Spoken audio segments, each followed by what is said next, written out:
पहले चरण के लोकसभा चुनाव को लेकर सभी राजनीतिक दलों ने लगभग अपनी पूरी ताकत लगा दी है। 19 अप्रैल को पहले चरण में वोट डाला जाएगा।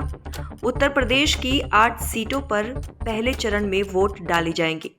अगर उत्तर प्रदेश की सभी 80 सीटों पर बीजेपी को अपनी जीत सुनिश्चित करनी है तो उसे जाटलैंड की यह महत्वपूर्ण 8 सीटों पर कब्जा करना होगा।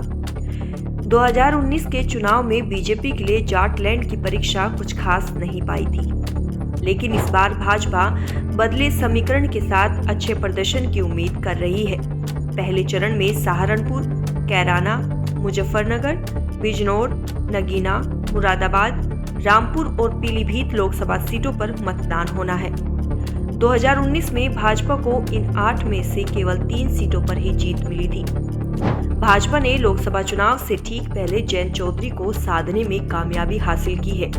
जयंत चौधरी पूर्व प्रधानमंत्री और किसानों के मसीहा चौधरी चरण सिंह के पोते हैं।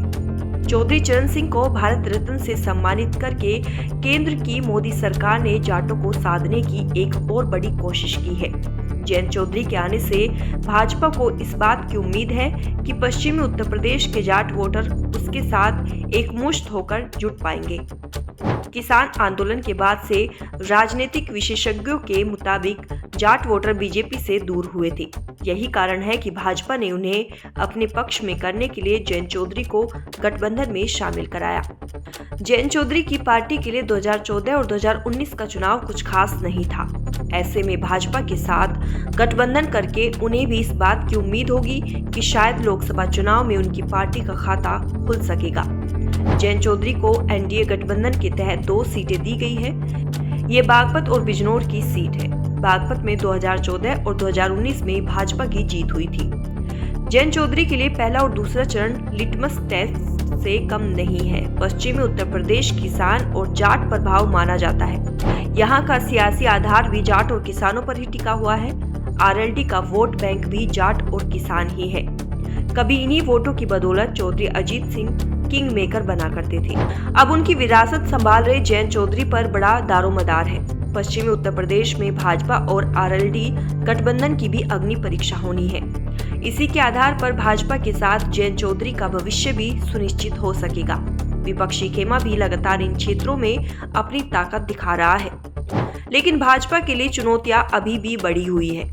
इसका कारण ये है कि पश्चिमी उत्तर प्रदेश में राजपूत, त्यागी और सैनी वोट बैंक उससे नाराज है। यह तीनों समुदाय अपनी नाराजगी को खुली तौर पर जाहिर कर रहा है। यह तीनों समाज अपने काम प्रतिनिधित्व की वजह से बेहद नाराज है। राजपूतों ने तो सहारनपुर में महापंचायत कर दी, जिसके बाद भाजपा के भीतर खलबली मच गई। बताया जाता है कि पश्चिमी उत्तर प्रदेश में राजपूत समाज 10% के आसपास है, लेकिन उसे इस बार प्रतिनिधित्व नहीं दिया गया। गाजियाबाद में जनरल वीके सिंह की जगह अतुल कुमार गर्ग को भाजपा ने मैदान में उतारा है, जिसके बाद इनमें नाराजगी और अधिक बढ़ गई है। त्यागी और सैनी समाज भी अलग अलग जगहों पर पंचायत कर रहे हैं। कुछ सीटों पर सैनी और त्यागी समाज के मतदाता निर्णायक भूमिका में है।